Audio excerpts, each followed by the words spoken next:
Welcome to Athletes Lives Network. Today we sitting here with Gary Patterson, standout basketball player, Bishop Noll Institute, IUPUI, and Butler University. How you doing, Gary? I'm doing pretty good.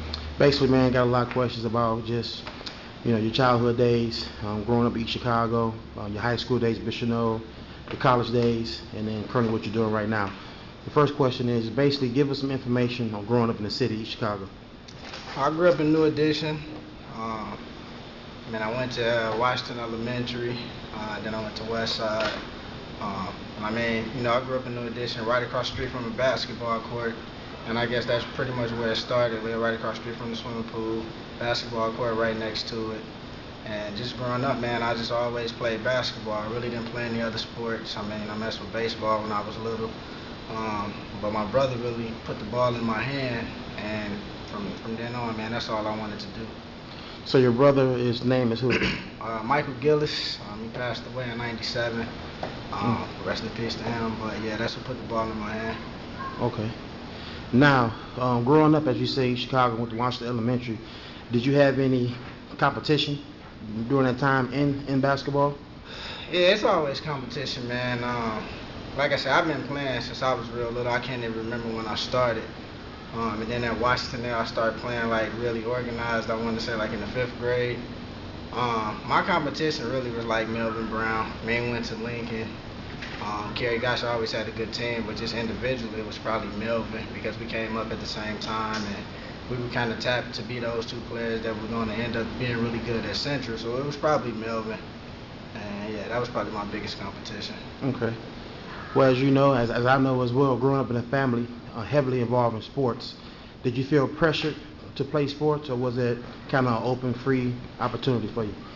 I never felt pressured. My brother really wanted me to play. He played at Hammond High.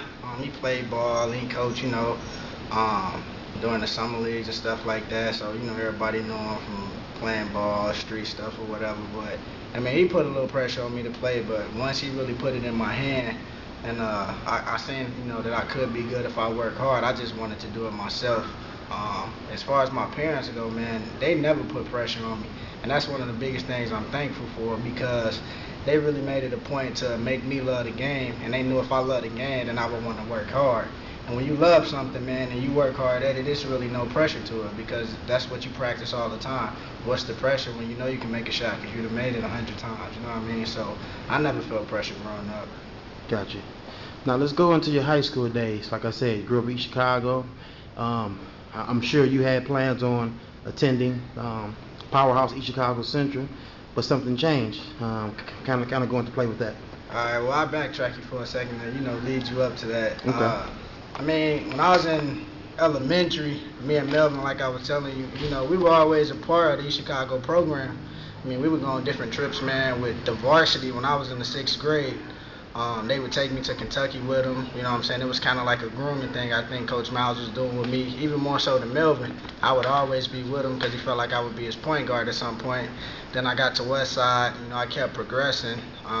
Sometimes, you be really good young and then you don't keep progressing. But, just kept working hard, man, in my game. It kept developing.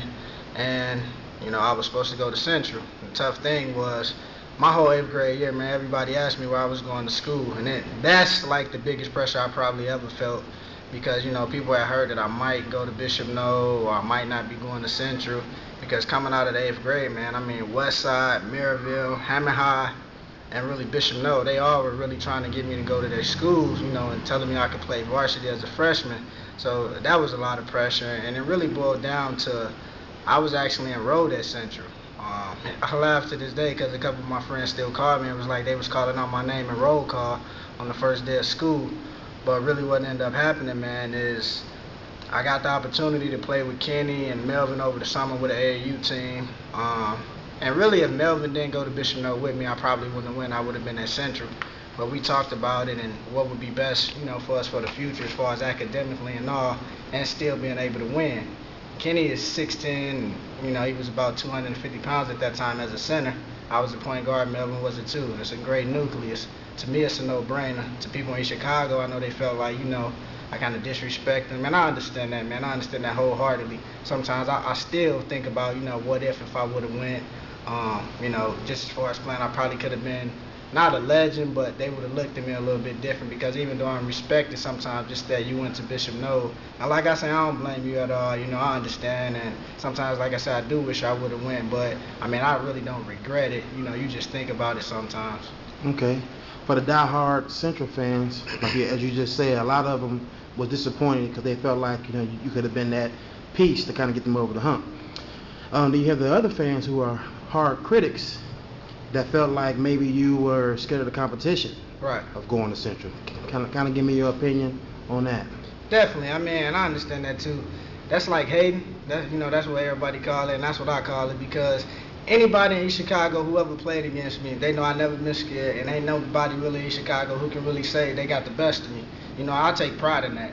I don't play as much now, but I still take pride in that every time I get on the court. So, and I'll really tell you in detail what happened is people who really know the situation.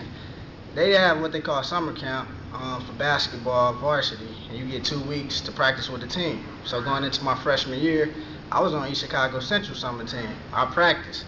Me and Johnny Ryan was the starting guards. Now, there was a lot of people who didn't like that either.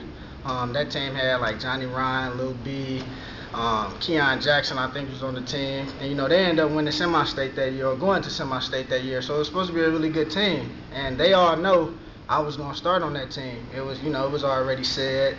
Me and Miles had countless discussions. Me and Johnny Ryan, he's still a close friend. We talk about it all the time because he was a little mad that I ain't go play with him too. So as far as that competition, everybody who know me and was around at that time while I was playing, they know no other guards coming around that I couldn't deal with, and I felt like that as well. So it was never a situation where I was scared of competition. At Bishop Noll, we still played everybody. I got a chance to play Central, the West Sides, the Roosevelts, the Hammer High. I mean, I played against everybody in the summer or whatever, so I was never afraid of competition. Okay.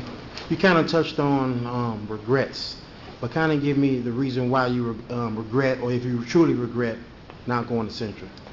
Really, it comes down to Coach Miles, man, and he might not even know this to this day, but, I mean, me and Coach Miles was real close.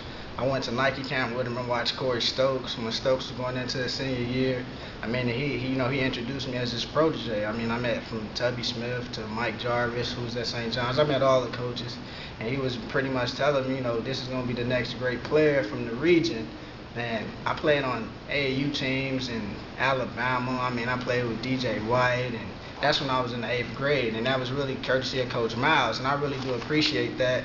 And that's the one thing I regret, not the fans or whatever, because fans could be, fly by night, man. One day they love you, the next day they hate you. So it's not really about that. It's about the people who took the time out with me, and tried to groom me for that moment. But at the same time, just in coaching, as in life, as in jobs, you got to do what's best for yourself. And a lot of people don't really realize that.